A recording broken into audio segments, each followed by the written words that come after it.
Est-ce que vous partagez l'avis de ceux-là qui pensent que cela est un moyen, en tout cas cette intervention est un moyen pour la junte française et l'Occident de continuer ou bien de transposer le conflit qui les a dépassés du côté de l'Ukraine et du côté du Mali?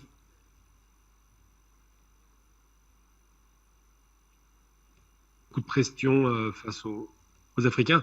Ce qui se passe, c'est que le Mali est devenu un enjeu régional considérable dans la mesure où il y a deux choses qui sont produites. La première, c'est l'éviction de la France, Berkane, Takuba, les opérations Serval qui avaient été lancées en 2014. C'est déjà une façon de mettre à mal la domination régionale française. La deuxième, c'est le rapport géopolitique, là on sort des frontières du Mali et de la région sahélienne pour des rapports qui sont internationaux. C'est-à-dire que le modèle malien, qui peut être transposable d'ailleurs et qui commence à peut-être faire des émules, inquiète les plus hautes autorités occidentales, France, Angleterre, États-Unis. Je parlais effectivement de ces trois pays. Alors évidemment, Antonio Guterres, c'est les Portugais, mais il reste de l'axe, ce fameux axe de ce que j'appelle les thalassocraties, les pays qui ont vécu par l'exportation de leur population par la mer.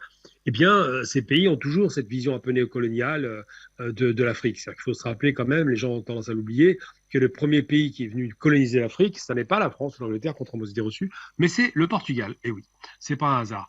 Donc, lorsque le discours un peu néocolonial intervient à l'ONU avec Gutiérrez qui est inquiet, il est inquiet parce que ses alliés, hein, ce ne sont pas des amis, ce sont que des alliés. Il n'y a pas d'amitié en Occident. Il y a que des accords de principe et surtout des alliances financières. Ils ne s'aiment pas. Les Portugais détestent les Anglais, qui détestent les Espagnols et vice-versa.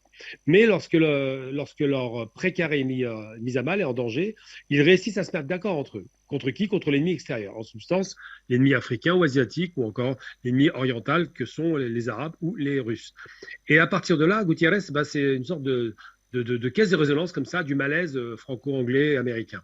Il dit quoi? Il dit que si le Mali tombe, du point de vue occidental, c'est tombé du côté du bloc de l'Est, Russie-Chine, eh bien le Mali sera la pointe avancée de cette émancipation par des pays qui n'ont jamais été coloniaux, la Chine et la Russie. Et si le Mali tombe, il peut contaminer d'autres régions. On a bien vu qu'il y a eu d'autres coups de force de militaires sont intervenus. C'est pas par hasard, évidemment, il y a pas de hasard. On a vu la stabilisation, et Dieu merci, de l'Afrique centrale, la Centrafrique, qui a failli finir en guerre civile, mais les Russes sont intervenus. Dieu merci encore une fois pour éviter le pire. On a vu ce qui s'est passé aussi avec la tentative de déstabilisation avec le Tigré en Éthiopie. Les Américains ont soutenu un mouvement séparatiste violent militaire qui était littéralement leur petit agent dans la région et qui finalement a chuté face à une alliance évidente entre l'Éthiopie et la Chine, on le savait déjà, mais la Russie sans doute. Et on voit évidemment que le rapport géopolitique va déstabiliser ce précaré néocolonial qui est installé par la France, l'Angleterre, un peu moins fort par l'Espagne et le Portugal, puisqu'ils ont été écrasés dans ce domaine par ces deux concurrents, ces deux puissances concurrentes qui sont la France et l'Angleterre. Et aujourd'hui, ce qu'on appelle la communauté internationale, c'est simplement les plus puissants. France, Angleterre, États-Unis, c'est toujours les mêmes qui parlent, c'est toujours les mêmes qui donnent des leçons, c'est toujours les mêmes qui expliquent que la démocratie, c'est le meilleur des systèmes, ce qu'on peut discuter d'ailleurs, parce qu'on voit comment ça se passe dans les démocraties occidentales, c'est l'extrême droite qui commence à monter en puissance un peu partout, comme en Italie aujourd'hui. Et donc, ils ont peur, pourquoi? Parce que, effectivement, les Russes, s'ils réussissent leur pari dans cette région-là, s'ils sont honnêtes et s'ils font ce que j'appelle de mes voeux un vrai partenariat, je traduis, un transfert non pas d'armement, ce n'est pas suffisant, mais d'usines de fabrication d'armement dans la région pour que les Africains deviennent autonomes, eh bien à ce moment-là, il y aura effectivement un véritable danger géopolitique pour l'Occident. Parce que si l'Occident perd ses anciens laquais qui étaient au pouvoir en Afrique, et qu'il y a des hommes intègres qui prennent le relais et qui sont des nationalistes, alors dans le sens noble du terme, pas dans le sens raciste, mais dans le sens défense de la nation et des peuples, des nationalistes qui sont indépendantistes et qui ne veulent plus entendre parler de cette domination occidentale qui leur vend de la ferraille et qui les interdit de se développer, eh bien là, ce sera un véritable échec occidental. Alors, il faut prendre pour exemple simple, on prend l'Asie par exemple. L'Asie était très éloignée de l'Occident. L'Asie a bénéficié, grâce à cet éloignement, d'un développement économique à plein pot parce qu'effectivement, l'Occident ne pouvait pas venir déstabiliser en envoyant des djihadistes ou de je ne sais quelle autre organisation fantaisiste. Il ne pouvait pas le faire. Donc l'Asie a su se développer en 60 ans et on est sur un autre paradigme. En Afrique, on a tout fait pour les écraser, empêcher qu'il y ait une émergence. Comment ils ont réussi leur coup? Simplement en faisant croire aux Africains qu'ils n'étaient pas capables de se développer, qu'ils étaient chroniquement corrompus et qu'effectivement, ils ne pouvaient pas avoir des intellectuels, des cerveaux, des industriels. C'est un mensonge qui a été fabriqué par une idéologie très raciste, très racialiste, très dominante, très prétentieuse, Mais aujourd'hui, effectivement, ces arrogants, dominants et prétentieux se ridiculisent face à la Russie, se ridiculisent face à leur propre bêtise, puisqu'ils ont été capables de sanctionner un pays plus fort qu'eux, qui est en train de les sanctionner, et se ridiculisent face au fait qu'ils n'ont plus cette image d'homme hyper dominant, intelligent, extrêmement malin. Tout ça, c'est fini, ça. Le côté occidental qui domine tout, c'est fini. Donc, effectivement, aujourd'hui, ils sont inquiets. Et Gutiérrez n'est qu'un élément de cette inquiétude qui se traduit par un retour, effectivement, de la guerre froide, il faut l'appeler comme ça. Un retour de la guerre froide avec cette fois-ci un théâtre d'opération africain qui sera beaucoup moins violent, sans doute, qu'il ne l'a été à l'époque, puisque aujourd'hui, la jeunesse africaine est avertie, elle sait qui manipule qui. Et si un dirigeant africain fort arrive au pouvoir, il aura le soutien de sa jeunesse et il n'y aura pas de coups de barbouze comme le faisaient régulièrement les Français avec les Bob Denard et autres. Il n'y aura plus ce genre d'opération. Donc effectivement, Gutiérrez est inquiet non pas parce que la démocratie est en danger, la démocratie s'en fiche complètement.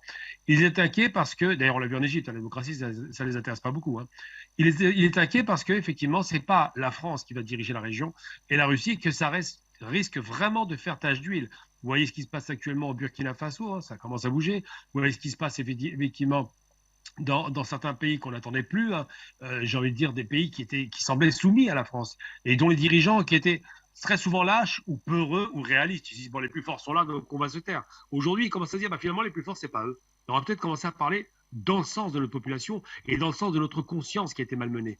Et ça, c'est une chose qui a du sens et qui, je pense, va avoir des conséquences. Donc le Mali est devenu, avec la Centrafrique, ce sont devenus deux régions très importantes et il se trouve que le Mali est frontalier du Burkina et que c'est une très bonne nouvelle parce que les Burkinabés, le pays des hommes intègres, rappelons-le, l'ancienne Haute-Volta des colons, eh bien le Burkina Faso va peut-être emboîter le pas au Mali, ça en prend le chemin, et créer une contre-révolution, puisqu'on essaie de faire des contre-révolutions, pour empêcher que cette révolution réelle et sérieuse puisse pérenniser sa réussite. Donc, effectivement, d'autres pays commencent à se manifester de façon assez forte. Et puis, je le rappelle encore une fois, pour finir mon propos, on ne peut pas diriger un pays, on ne peut pas avoir une démocratie ou le bien-être dans un pays s'il n'y a pas de sécurité.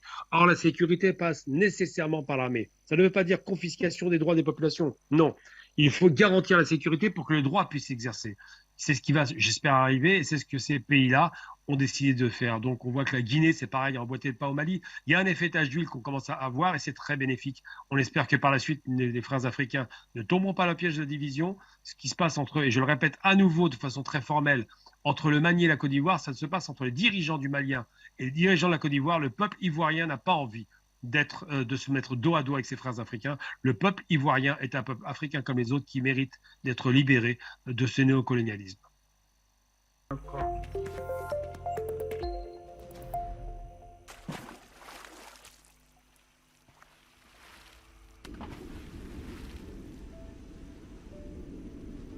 Afrique Média.